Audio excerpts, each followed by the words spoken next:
Hello friends, welcome to space Tamil. நம்ம இன்னைக்கு என்ன பார்க்க போகிறோம்னா பிளாக் ஹோலை பற்றி பார்க்க போகிறோம். பிளாக் ஹோல் அதாவது கருந்துளை. 1916ஆம் ஆண்டு ஆல்பர்ட் ஐன்ஸ்டீன் பிளாக் ஹோல் அப்படி சொல்லி ஒன்று இருக்கலாம்னு சொல்லி கணிக்கிறாரு. பட் அவரால் அதை உறுதியாக சொல்ல முடியலை. காலப்போக்கில் 1967ஆம் ஆண்டு தான் அமெரிக்காவோட ஆஸ்ட்ரோனட் ஜான் வீலர் கருந்துளை பிளாக் ஹோல்னு சொல்லி பேரை உருவாக்குறாரு. அதுவரை இருக்கா இல்லையா அப்படின்னு சொல்லி ஒரு கணிப்பிலே போயிட்டு இருந்தது. ஆனால் ஃபஸ்ட்டு 1971ஆம் ஆண்டு தான் பிளாக் ஹோல் அப்படின்னு சொல்லி ஒன்று உறுதியாக இருக்குன்னு சொல்லி உறுதியாக கண்டுபிடிக்கிறாங்க. பிளாக் ஹோல் அது எப்படி உருவாகுதுன்னு சொல்லி பார்த்தோம்னா, ஒரு நட்சத்திரமானது இறக்கும் தருவாயில், அதாவது அதோட கடைசி காலகட்டத்தில் அதனுடைய ஈர்ப்பு விசையும் அதனுடைய நிறையும் பல ஆயிரம் மடங்கு இப்போ இருக்கிறத விட பல ஆயிரம் மடங்கு அதிகரிக்கும். அப்படி அதிகரிக்கிறதுனால அதோட ஈர்ப்பு விசை என்னாகும்னா, அதோட ஈர்ப்பு விசைக்குள்ள ஒரு சூரிய ஒளி போச்சுதுன்னா கூட, சூரிய ஒளியில் அதோட ஏதாவது ஒரு ஒளி போச்சுன்னா கூட அந்த ஈர்ப்பு விசைக்குள்ள மாட்டிக்கிடும். அது உள்ள என்னது இருக்குன்னு சொல்லி நம்மளால பார்க்கவே முடியாது. ஸோ பிளாக் ஹோல் உள்ள எப்போதுமே கற்பாவே தான் இருக்கும். அதோடைய சுற்றி மட்டும்தான் நம்மளுடைய பிரைட்னஸை பார்க்க முடியும். இதனால தான் அது வந்து ஒரு பிளாக் ஹோல் அப்படி சொல்லி அழைக்கிறோம், கருந்துளை அப்படி சொல்லி அழைக்கிறோம். பொதுவாக பிளாக் ஹோலை நம்ம அதோட அளவை பொறுத்து, அதோட சைஸை பொறுத்து 3 வகையாக பிரிக்கலாம். முதல்ல என்னன்னு சொல்லி பார்த்தோம்னா ஸ்டெல்லர் பிளாக் ஹோல், இரண்டாவது மேசிவ் பிளாக் ஹோல், மூணாவது இன்டர்மீடியட் பிளாக் ஹோல். இப்போ ஸ்டெல்லர் பிளாக் ஹோலை பற்றி பார்த்தோம்னா, சூரியனை விட அளவில் 5 மடங்கு பெரிதாக அல்லது 3 மடங்கு பெரிதாக இருக்கக்கூடிய நட்சத்திரங்கள்லாம் இந்த ஸ்டெல்லர் பிளாக் ஹோலாக மாறுறதுக்கான வாய்ப்புகள் அதிகம். இந்த நட்சத்திரங்கள் இறக்கும் பொழுது அதனுடைய அளவு என்ன ஆகும்னா, சூரியனோட 3 மடங்கு 5 மடங்கு இருக்கக்கூடிய நட்சத்திரங்கள்லாம் பிளாக் ஹோலாக மாறும் பொழுது ஒரு சின்ன சென்னை சிட்டி அளவுக்கு அதோட அளவு சுருங்கிரும். ஆனால் அதோட அடர்த்தி அப்படிங்கிறது பலாயிரம் மடங்கு, அதாவது 5 மடங்கு சூரியனோட பெருசாக இருக்கக்கூடிய நட்சத்திரத்தோட நிறை கூட ஒரு 10,000 சூரியனோட வெயிட்டு எவ்வளோ இருக்கும், அந்த மாதிரி அந்த சின்ன சென்னை சிட்டி அளவுக்கு அந்த 10,000 மடங்கு வெயிட்டு, 10,000 சூரியன் அந்த சின்ன சென்னை சிட்டிக்குள்ள போட்ட அளவுக்கு இருக்கும். ஸ்டெல்லர் பிளாக் ஹோலோட இன்னொரு சுவாரஸ்யமான விஷயம் என்னன்னா, இதுக்கு பக்கத்தில் இருக்க பொருட்களை தன்னோட இழுத்து அதோட ஈர்ப்பு விசை அதிகரிச்சுக்கிட்டே போகும். மேலும் நம்மளுடைய மில்கிவே கேலக்சியில் மட்டும் கிட்டத்தட்ட மில்லியன்ஸ் கணக்கான ஸ்டெல்லர் பிளாக் ஹோல்ஸ் இருக்கும் அப்படி சொல்லி நம்மளுடைய சயின்டிஸ்ட் கணிச்சிருக்காங்க. நம்ம நெக்ஸ்ட் பார்க்க போகிறது சூப்பர் மேசிவ் பிளாக் ஹோல்ஸ். இதோட அளவு நம்மளுடைய சூரியனை விட மில்லியன் மடங்கு இல்லை பில்லியன் மடங்கு, அதாவது 100 கோடி மடங்கு நம்ம சூரியனோட அளவில் பெருசாக இருக்கக்கூடிய பிளாக் ஹோல்ஸ். இந்த பிளாக் ஹோல்ஸ் எப்படி உருவாகுது அப்படின்னு சொல்லி நம்ம அறிவியலாளர்களுக்கு இன்னுமே நிரூபிக்க முடியாமல் திணறிட்டு இருக்கிறாங்க. இதில் ஒரு சுவாரஸ்யமான விஷயம் என்னென்னா, ஒவ்வொரு கேலக்சிலையுமே இந்த மாதிரி ஒரு சூப்பர் மேசிவ் பிளாக் ஹோல் இருக்குன்னு சொல்லி சயின்டிஸ்ட் நம்புகிறாங்க.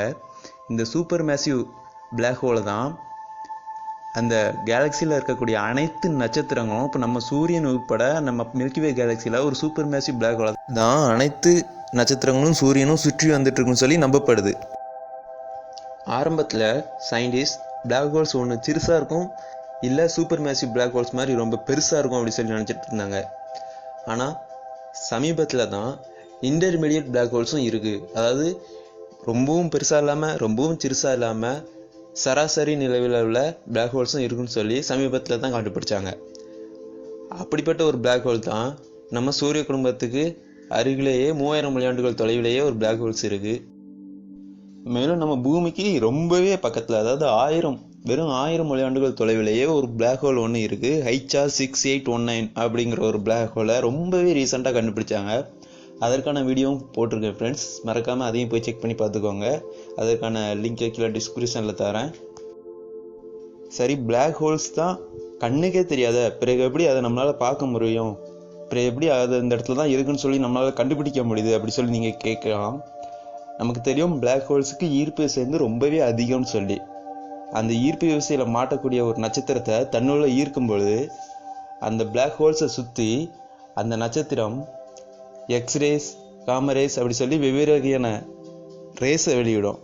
அந்த ரேஸை கேப்சர் பண்ணி தான் அந்த இடத்துல ஒரு பிளாக் ஹோல் இருக்குது அப்படின்னு சொல்லி நம்மளுடைய சயின்டிஸ்ட் கண்டுபிடிக்கிறாங்க. இதில் ஒரு இன்ட்ரெஸ்டிங்கான விஷயம் என்னென்னா, நம்ம கற்பனையாக உருவாக்கின பிளாக் ஹோலும் நம்ம உண்மையாகவே படம் பிடிச்சு மக்களுக்கு காட்டின பிளாக் ஹோலும் ரெண்டுமே கிட்டத்தட்ட ஓரளவு சேமாக இருந்தது தான் இதில் ஒரு முக்கியமான இன்ட்ரெஸ்டிங்கான விஷயம். 2019 வரைக்கும் நம்ம ஃபோட்டோவில், வீடியோவில், ஹாலிவுட் படங்களில் பார்த்த பிளாக் ஹோல் மனிதர்களால் கற்பனையாக உருவாக்கப்பட்டது தான். ஆனால் முதலாக நம்ம கடந்த ஏப்ரல் மாதம் 2019ஆம் ஆண்டு தான் முதலாக அறிவியலாளர்கள் ஒரு பிளாக் ஹோலை படம் பிடிச்சு நமக்கு காட்டினாங்க. அதான் M87 அப்படிங்கிற பிளாக் ஹோல் நம்ம பூமியிலிருந்து 55 மில்லியன் ஒளியாண்டுகள் தொலைவில் இருக்கு. நம்ம சூரியனோட 6.5 பில்லியன் மடங்கு அதிக அளவு நிறை கொண்டது. இந்த M87 பிளாக் ஹோல் கிட்டத்தட்ட 55 மில்லியன் ஒளியாண்டுகள் தொலைவில் இருக்குன்னு சொன்னோம் இல்லையா?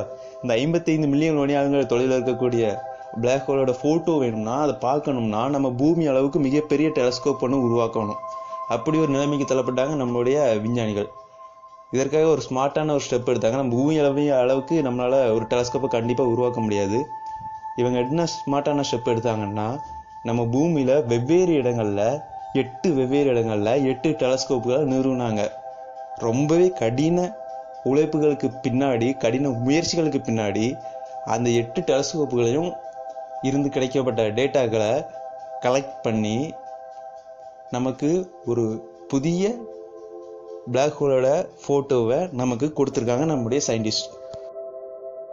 பிளாக் ஹோல் அப்படின்னு பார்க்கும்போது எப்போதுமே பிளாக் ஹோல் வந்து ஒரு மர்மமான விஷயம்தான். அது உள்ள நம்ம போனோம்னா என்ன ஆகும் அப்படி சொல்லி இது வரைக்கும் நம்ம யாருக்குமே தெரியாது. ஏன்னா அது உள்ள என்ன இருக்குன்னே தெரியாது. அது பக்கத்தில் நம்ம போகக்கூட முடியாது. அது உள்ள ஒரு லைட்டும் கிடையாது. அதனால நம்மளால அதை பார்க்கவும் முடியாது. அதை சுற்றி இருக்கக்கூடிய வெளிச்சம் என்னன்னு சொல்லி பார்த்தோம்னா, அது உள்ள இழுக்கக்கூடிய அந்த நட்சத்திரத்தோட, அதாவது ஒரு பிளாக் ஹோலை சுற்றி வரக்கூடிய அந்த நட்சத்திரத்தோட அந்த பிளாக் ஹோல் உள்ள ஈர்ப்பு விசையால் இழுக்கும். அப்படி இழுக்கும்பொழுது அதிலிருந்து வெளிப்படுகிற அந்த நட்சத்திரத்திலேருந்து வெளிப்படுகிற மிச்சமீதி வெளிச்சம் தான் அந்த பிளாக் ஹோலை சுற்றி இருக்கு. அதைத்தான் நம்ம புகைப்படத்தில் நம்ம இதுதான் பிளாக் ஹோல் அப்படி சொல்லி பார்க்குறோமே தவிர, உண்மையான பிளாக் ஹோல் அது உள்ளே இருக்கக்கூடிய அந்த பிளாக் மேட்டர் தான். அது உள்ள என்னது இருக்குன்னே நமக்கு தெரியாது. இந்த வீடியோ உங்களுக்கு பிடிச்சிருக்குன்னு நினைக்கிறேன். ரொம்ப இன்ட்ரெஸ்டிங்காக இருக்கும்னு நினைக்கிறேன். பிளாக் ஹோலை பற்றி பேசணும்னா இன்னும் நிறைய விஷயங்கள் பேசிக்கிட்டே இருக்கலாம். வேலும் சில பிளாக் ஹோலை பற்றின தகவல் வேணும்னு சொல்லி நினைச்சீங்கன்னா இந்த வீடியோக்கு கீழே கமெண்ட் பண்ணுங்க நண்பர்களே. மேலும் சில தகவல்களை கொடுக்கறதுக்கு நானும் ஆர்வமாக இருக்கிறேன். தெரிஞ்சுக்கிட்ட ஆர்வமாக இருக்கும்னு நினச்சிங்கன்னா நம்ம சேனலை சப்ஸ்கிரைப் பண்ணுங்கள், சப்போர்ட் பண்ணுங்கள். Thank you friends. நெக்ஸ்ட் வீடியோவில் சந்திக்கிறேன். Bye by.